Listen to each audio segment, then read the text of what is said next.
Parece que enfrentarse a Vladimir Putin es más que un deporte de alto riesgo, es una enfermedad terminal. Los enemigos de Putin son propensos a todo tipo de accidentes y a una muy mala salud. Hace algunos meses recordarán su socio, Yevgeny Prigozhin, el líder de los mercenarios neonazis del grupo Wagner, lo desobedeció, lo traicionó, lo desafió abiertamente y a las pocas semanas, oh casualidad, su avión terminó sufriendo una terrible caída de la que no quedaron sobrevivientes ni testigos. Ya dedicamos videos al respecto. Sin embargo, ayer murió alguien bastante más perspicaz, más obstinado, un activista con una aureola de mártir, si se quiere, su rival más digno, al menos para la prensa occidental, el hombre que más dolores de cabeza le ha generado al zar moderno. Me refiero al abogado y político Alexei Navalny, que ya no existe en este mundo. Se encontraba recluido en el Lobo Polar, la cárcel de Yamalo-Nenets, una prisión de máxima seguridad en el Círculo Polar Ártico, a unos 2000 kilómetros de Moscú, donde van a parar los peores asesinos, criminales en serie, abusadores, ladrones violentos y, por supuesto, todos los enemigos políticos favoritos de Vladimir Putin. El comunicado oficial del servicio penitenciario fue bastante escueto. Indicó que Navalny se sintió mal después de un paseo,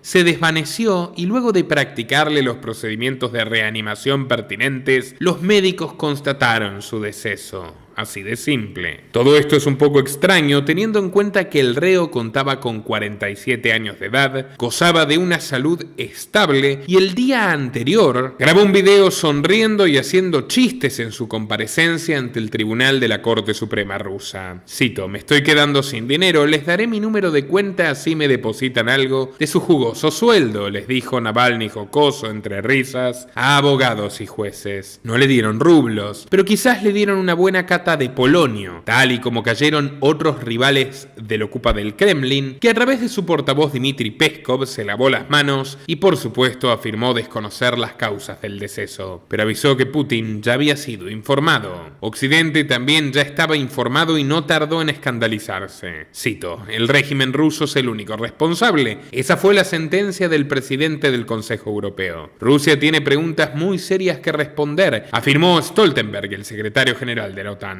Emmanuel Macron, que fue un gran aliado de Putin, acusó al régimen de condenar a la muerte a los espíritus libres. El primer ministro británico Rishi Sunak llamó a Navalny el más feroz defensor de la democracia rusa. Volodymyr Zelensky dijo que es obvio que fue asesinado por la dictadura de Vladimir. El secretario de Estado norteamericano Antony Blinken sentenció que esta pérdida subraya la debilidad y la podredumbre en el corazón del sistema putinista. Y hasta Alexander Soros, el sucesor designado del imperio progre de las Open Society Foundations de su padre Georgi, dedicó un tuit señalando que el coraje de este activista nunca podría ser borrado de los anales de la historia. Mientras tanto, más de 100 civiles fueron detenidos por la impiedosa policía rusa en medio de protestas masivas que reclamaban por el esclarecimiento y la verdad de esta tragedia, mientras el resto de los agentes intentaban quemar las flores y destruir todos los memoriales improvisados que en las calles dedicaron a este tenaz opositor. ¿Quién fue este hombre para que decenas de miles de rusos se atrevan a salir de sus casas? ¿Qué hizo para que tantos mandatarios y magnates poderosos le dediquen palabras elogiosas? ¿Por qué la BBC, la CNN, el New York Times lo ponen en la primera plana de sus periódicos? ¿Cómo llegó Alexei Navalny a convertirse en el contrincante más molesto y obstinado del autócrata ruso? Contestaremos a todas estas preguntas en un documental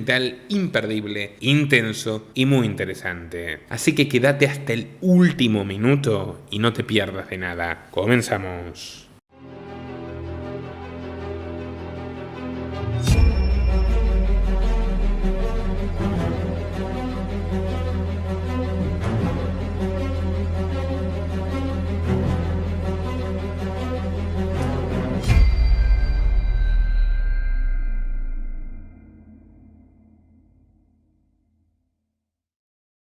Alexei Anatolievich Navalny nació el 4 de junio de 1976 en Oditsovo, una localidad del Oblast de Moscú. Su ascendencia no solo era rusa, sino también ucraniana. Su padre, Anatoly Navalny, era de Salicia, una antigua aldea cerca de la frontera con Bielorrusia que fue reubicada en las proximidades de la ciudad de Kiev debido al desastre de Chernobyl, el peor accidente nuclear de todos los tiempos, que debió reasentar a más de 400.000 personas y provocó el fin inmediato de 4.000 inocentes a causa de la radiación cancerígena. Pero parece que a los padres de Navalny los benefició, porque en su nueva vida pudieron abrir una modesta fábrica de tejido de cestas, mientras el pequeño Alexei pasaba sus veranos en Ucrania con la abuela.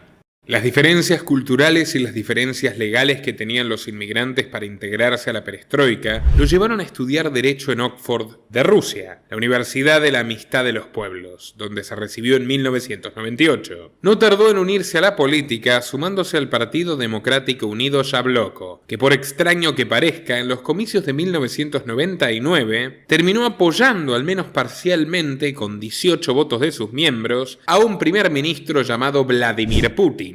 Apenas 8 lo hicieron en contra. Sin embargo, cuando el ex agente de la KGB asumió el mando, no les devolvió ninguno de los favores, y Yabloko se convirtió en una inocua facción opositora. A Putin poco le interesaba. Él prefería la alianza con los peces grandes. El 19 de febrero de 2003 tuvo una reunión en el Salón de Catalina del Kremlin con los banqueros industriales y petroleros de Rusia. Todos los oligarcas que dominaron la era post-soviética. Una veintena de los hombres más potentados cuya fortuna sumada ya era mayor que la economía entera de varios países. El mandatario, con su estilo seco y temerario, les propuso un pacto de mutuo beneficio. Contratos estatales a cambio de que nadie se oponga a su gobierno. Todos aceptaron con gusto, incluso su amigo Roman Abramovich. Todos excepto uno, Mikhail Jodorowsky, el hombre más rico de Rusia, propietario de la marca Yukos, corporación que producía más del 20% del petróleo y del gas natural del norte de Asia. Jodorowsky, que tenía poderosos vínculos occidentales, como Bill Gates o Warren Buffett, sabía que realizar un pacto con el gobierno era someterse a él y nada más que a él. Por eso fue el único en la sala oval que levantó la voz y tuvo una tensa discusión en la cual el presidente le advirtió al joven magnate que rápido y mal vería las consecuencias de sus actos. No pasó mucho para que el oligarca fuera detenido por las autoridades, condenado por varios delitos y confinado en una penitenciaría siberiana por más de una década.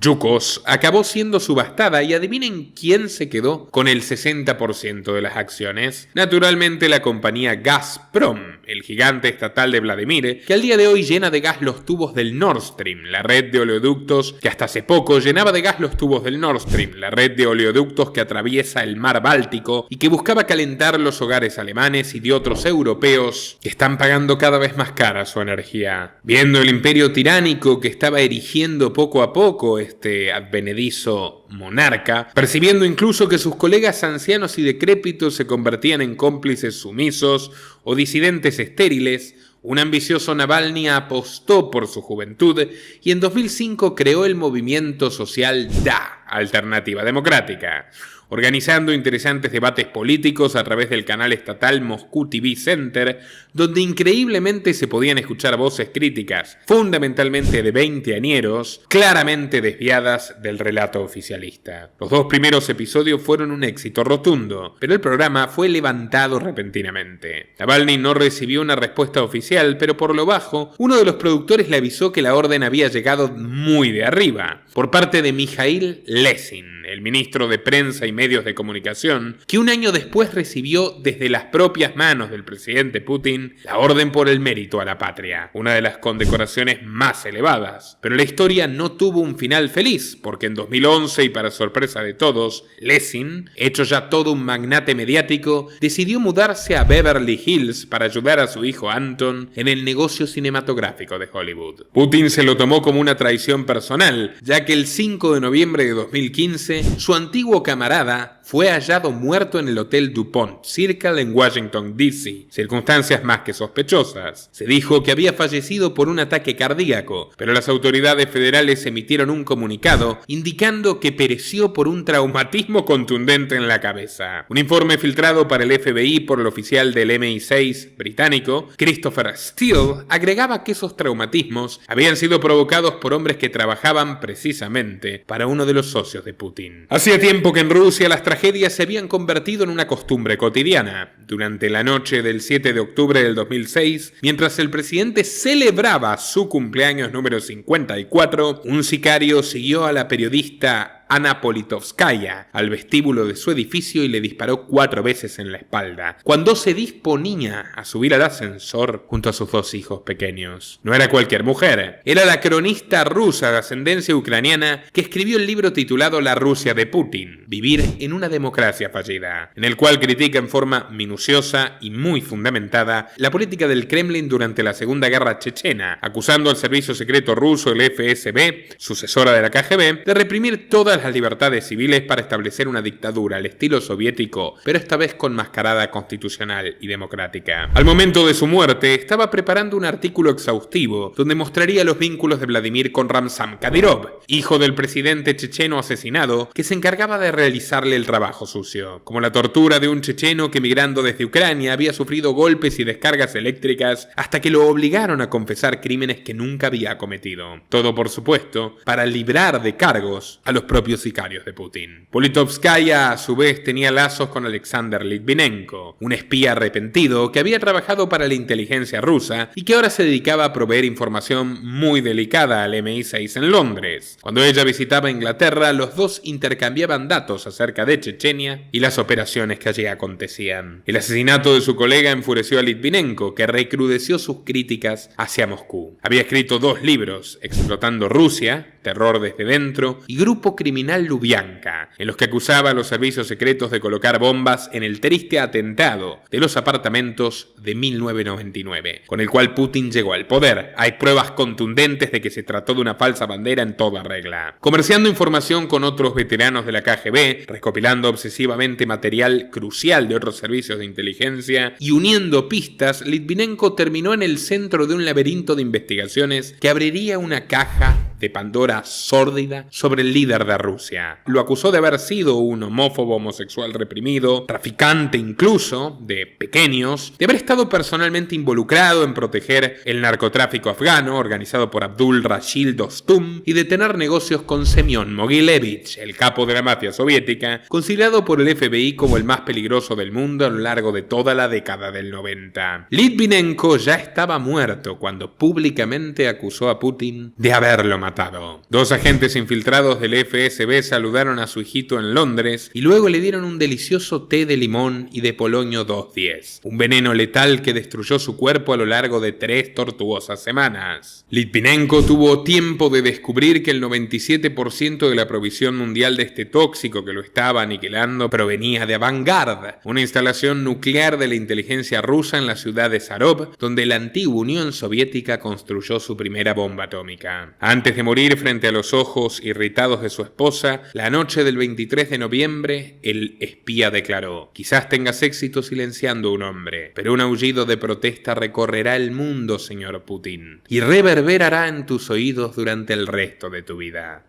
No eres Dios». Navalny encontró en Litvinenko a un mártir, a un ídolo o a un ejemplo a seguir, por lo menos de la boca para afuera. En julio de 2007 exigió la dimisión del presidente de su partido, Grigory Yavlinsky, acusándolo de ser un socio secreto del gobierno, otro opositor controlado en la Duma, el parlamento ruso, que solo buscaba sostenerse en su cargo. Pero era un poco más que eso. Yavlinsky era un viejo economista que había propuesto en los 90s el programa de 500 días, un plan que buscaba una transición veloz del régimen soviético a una economía relativamente normal, y por oponerse a ciertos oligarcas de aquella época secuestraron a su hijo pianista de 23 años. En un sótano de San Petersburgo, curiosamente en el mismo edificio donde funcionaba la oficina de negocios que regenteó Putin personalmente, le cortaron al pianista sus 10 dedos y se los enviaron por correo al padre. Nuevas amenazas le habían llegado al tecnócrata cuando Navalny lo acusó, pero lo cierto es que quien fue expulsado de Yabloko fue él, el abogado rebelde. Y aquí viene una parte sustantiva que los medios occidentales omiten. Aquel año Navalny cofundó el Movimiento Nacional de Liberación ruso, conocido como Narod,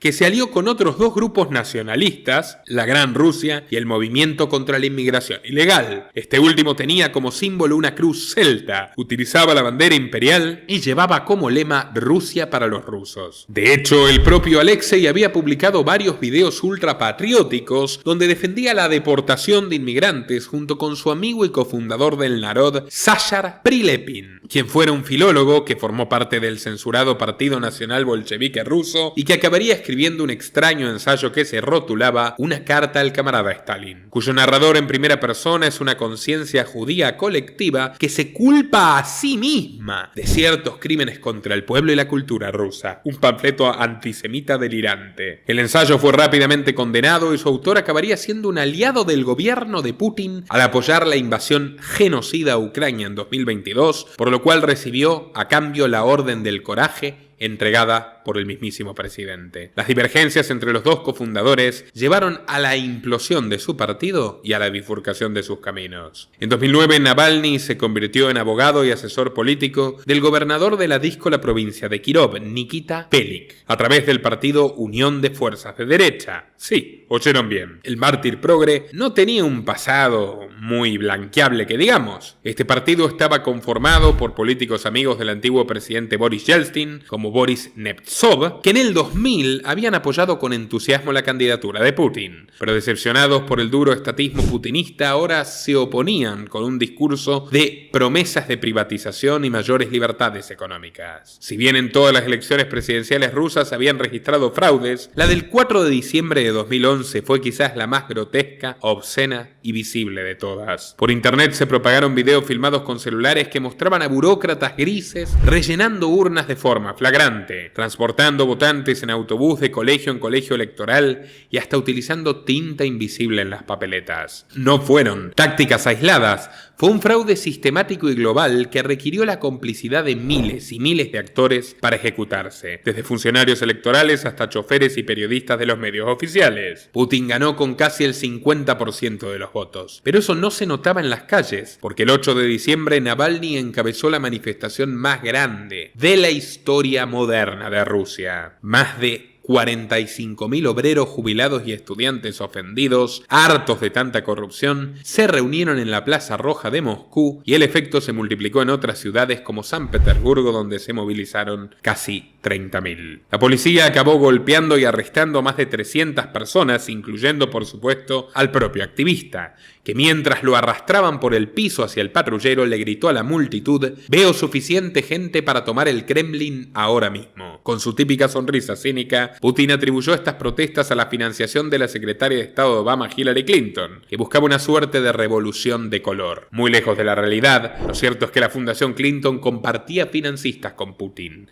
que Putin le pidió a Bill Clinton integrarse a la OTAN y que sus vínculos se han mantenido absolutamente indelebles hasta el día de hoy. Más allá de la farsa, el líder de esta movilización pasó 15 días en prisión por desafiar a un funcionario del gobierno, pero no se demoró en abrir un blog llamado Rospil, donde denunciaba múltiples casos de corrupción de la corpocracia rusa. La policía le allanó su casa particular y eso sirvió para que el Comité de Investigación del Kremlin pudiera acusarlo en 2012 de haber malversado fondos al robar madera de la compañía estatal Kirov mientras era asesor del gobernador Velik, que años después acabaría siendo condenado a 8 años de prisión por un caso de soborno. Navalny también fue puesto en una celda mugrienta de manera provisoria, junto con otros militantes como Sergei Udaltsov, el líder comunista radical de la vanguardia de la Juventud Roja, que estaba realizando una brutal huelga de hambre que dejó impactado al abogado. Sergei estaba pálido, realmente débil, raquítico, con sus costillas visibles y sufriendo vómitos esporádicos. Rodeado de esa inmundicia estaba Alexei cuando lo sacaron con libertad condicional, le prohibieron ejercer la abogacía y al año siguiente lo condenaron a 5 de prisión y a pagar 16 millones de rublos. Sus intenciones de candidatearse a alcalde de Moscú parecían acabadas. Pero la firma de abogados Loeb & Loeb publicó un documento demoledor sobre el proceder del comité, donde demostraba la falta de pruebas concluyentes y denunciaba que el Kremlin había recurrido al uso indebido del sistema jurídico para aislar y silenciar a los opositores políticos. Con la ayuda de su colega Nikita Belik y sus amigos del partido derechista, un tribunal de Kirov suspendió la pena privativa de la libertad en septiembre de 2013, justo a tiempo para que pudiera postularse a las elecciones moscovitas. Se presentó a través del Partido de la Libertad Popular y a pesar de sacar un importante 27%, la historia de David contra Goliat no se pudo repetir. Sergei Sobyanin, subalterno de Putin, se consagró alcalde. Se encargó de prohibir los desfiles del orgullo gay, las muestras de afecto entre personas del mismo sexo y destruir monumentos históricos para erigir edificios modernistas y quedarse de regalo con algunos apartamentos de lujo. Es Rusia. Fue cerca de uno de esos departamentos que el viejo socio de Navalny, Boris Nemtsov, dio en febrero de 2015 una entrevista nocturna en la radio Eco Moskvi, donde explicaba su investigación, demostrando la corrupción de Putin mediante la firma Gazprom, y hasta burlándose de él, diciendo que encarna esa costumbre rusa de tener tiranos enanos, Iván el Terrible, Lenin o Stalin. Luego fue a cenar con su novia ucraniana, Ana Duritskaya, en el Café Bosco de la Plaza Roja, y a pesar del mal tiempo decidieron volver a casa caminando. Cuando cruzaban un puente a 200 metros del Kremlin, salió un hombre de entre las sombras, lo baleó por la espalda y se subió a un coche a toda velocidad manejado por un cómplice. Su crimen tuvo lugar en un área que normalmente está bajo un intenso escrutinio, tanto con cámaras como con patrullas físicas por parte del Servicio de Protección Federal, que está bajo el control directo de Putin. Sin embargo, el jefe del FSO, Evgeny Murov, un antiguo camarada de Vladimir en la KGB de San Petersburgo, declaró con frialdad que justo en ese momento las cámaras estaban en reparación. Pero eso sí, la inteligencia rusa se hizo cargo del caso y allanó el apartamento de Nemtsov inmediatamente después, registrando y llevándose su computadora junto con sus notas de investigación sobre su libro Putin's War, que buscaba denunciar la participación militar encubierta de Rusia en Ucrania. Por suerte, Olga Shorina, quien había sido su colaboradora más cercana, tenía fieles copias y finalmente el libro pudo ser publicado póstumamente. Navalny creyó que podría continuar el camino opositor y al año siguiente anunció su candidatura presidencial para las elecciones de 2018. Comenzó su campaña abriendo 40 oficinas y viajando a lo largo de distintas ciudades y pueblos de Rusia. Pero apenas 2 meses más tarde, el tribunal volvió a repetir su sentencia de malversación y anuló la candidatura. Fue entonces que decidió sacar una de sus armas mediáticas más letales. A través de su fundación anticorrupción, publicó en YouTube un gran documental titulado No lo llames Daimon, título que refería a una entrevista en la que el primer ministro Medvedev, títere de Putin, le había pedido a los medios de comunicación que por favor no lo llamaran por el nombre Daimon. Este documental enseñaba todas las propiedades de Medvedev ilegalmente administradas bajo el nombre de sus amigos oligarcas. Había malversado un total de $1.200 millones en villas, palacios, yates, apartamentos caros, bodegas, viñedos e incluso un castillo en la Toscana. Todos adquiridos mediante compañías ficticias, obsequios de empresarios corruptos y préstamos privilegiados de bancos estatales. Rusia es un país muy pobre, por cierto, si no lo recuerdan. Una de sus tierras ocupaba 80 hectáreas con una plétora de casas, una pista de esquí personal, una piscina con cascada, 3 helipuertos y torres de comunicaciones y una casa para patos, que fue ridiculizada públicamente y llevó a que los patos se convirtieran en un símbolo de protesta. En un mes el video ya tenía más de 17 millones de visitas y como felicitación, unos hombres en la calle le arrojaron a Navalny un antiséptico en la cara, una tinta verde y tóxica que lo dejó ciego de un ojo por un tiempo, aunque podría haber perdido la vista para siempre. Los medios oficialistas apenas mencionaron que el documental fue emitido por un criminal convicto y que no valía la pena comentarlo.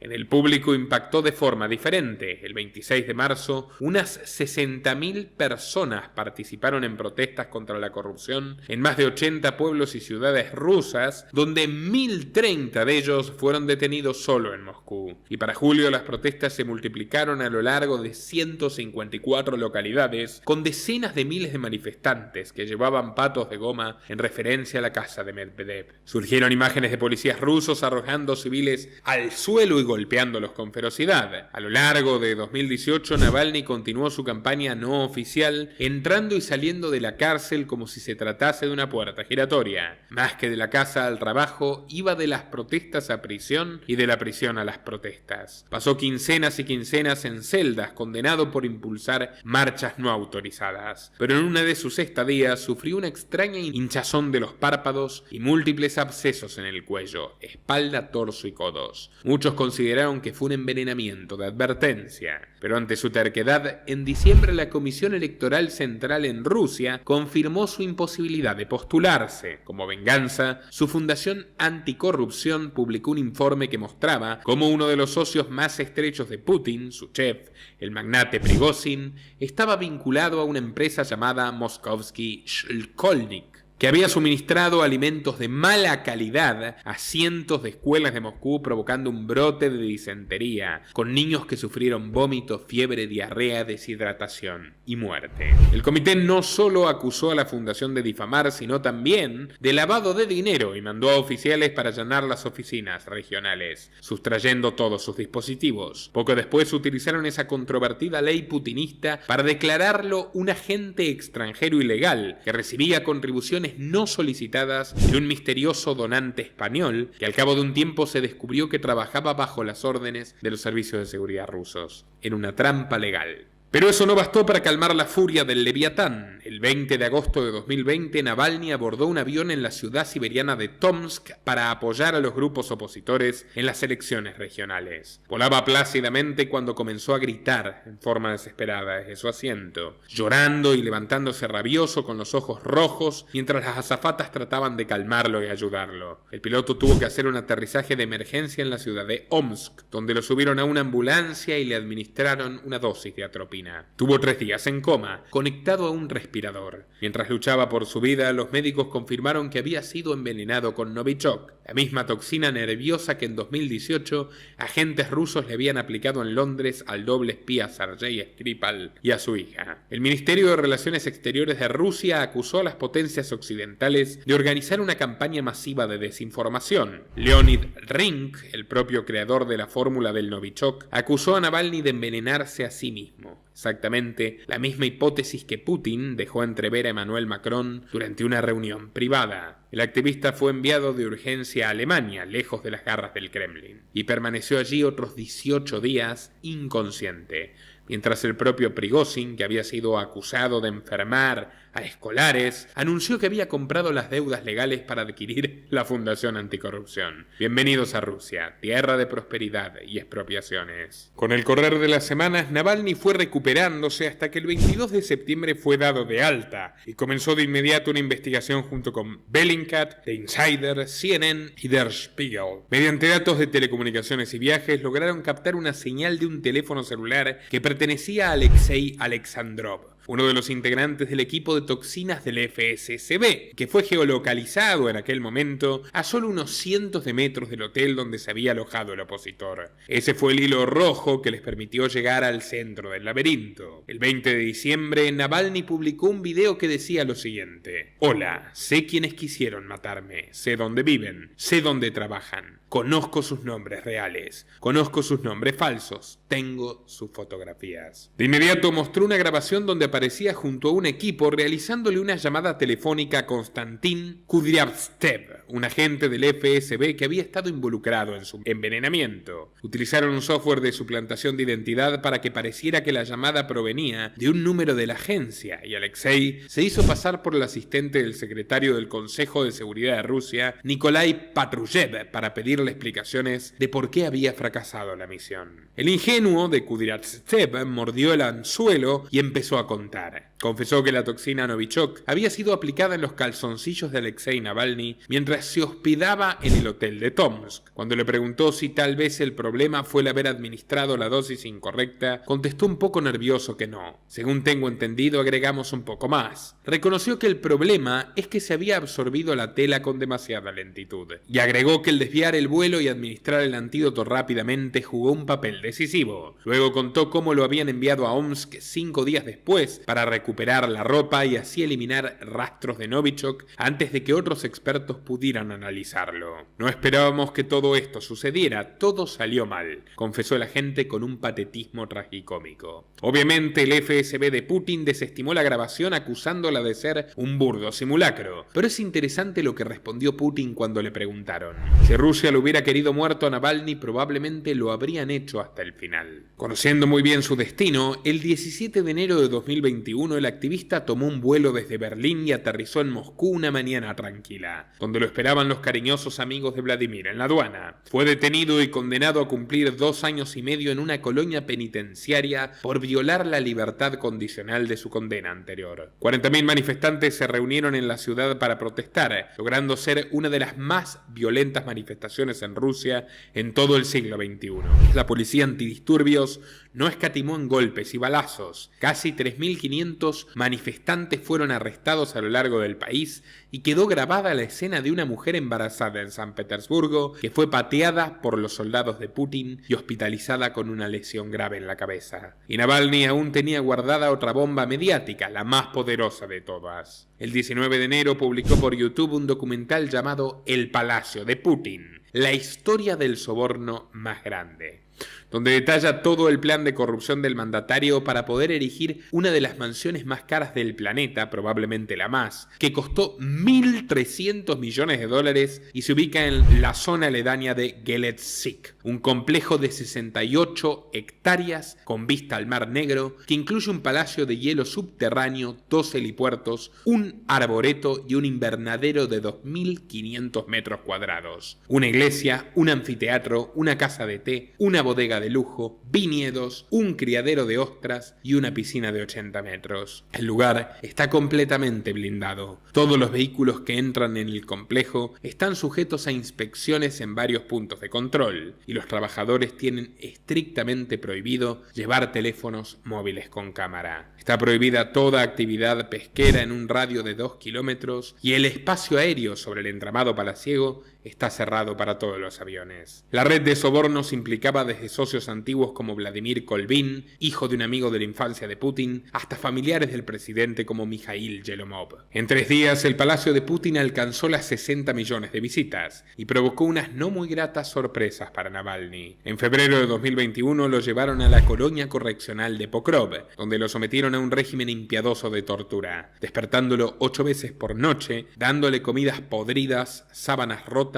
y ningún abrigo para soportar noches gélidas de grados bajo cero. Pudo resistir para ver su propia película, llamada como él, que fue producida por HBO y su gran aliado internacional, la CNN Films. Es un documental que cuenta los acontecimientos relacionados con su envenenamiento Novichok y que le ha recibido varios premios. El Kremlin también le dio el suyo. En agosto de 2023 le sumó a su protagonista una condena de 19 años de cárcel por apoyar el extremismo y en diciembre fue trasladado a la prisión invernal donde murió, allí donde van a parar las pobres almas desahuciadas que no gozan de la simpatía del tirano. Allí se encuentra encerrado, por ejemplo, Ilya Yashin, condenado a 8 años y medio de prisión por haber denunciado el asesinato de civiles en la ciudad ucraniana de Bucha por parte de soldados rusos. Allí también está Vladimir Kara-Murza, un antiguo opositor de 42 años que ha sobrevivido a 2 envenenamientos y que fue condenado a 25 años de cárcel por difundir información falsa, entre comillas, sobre el ejército ruso para medios como The Washington Post.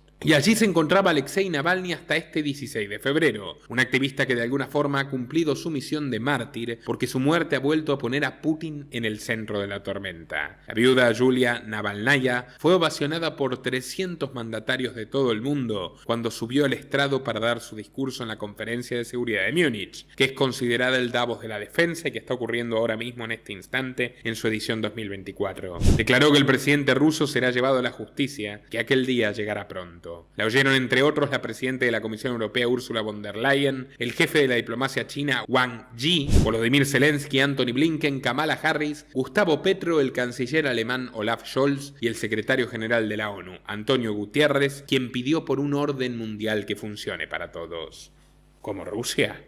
Los invito a compartir este informe en todas sus redes y grupos, a darle like para que YouTube lo recomiende a más gente y apoyarnos en www.patreon.com/Nicolás Moraz. Quienes nos ayuden desde $5 mensuales tienen como contraparte el acceso a documentales, conferencias y análisis exclusivos que no están disponibles para todo el público.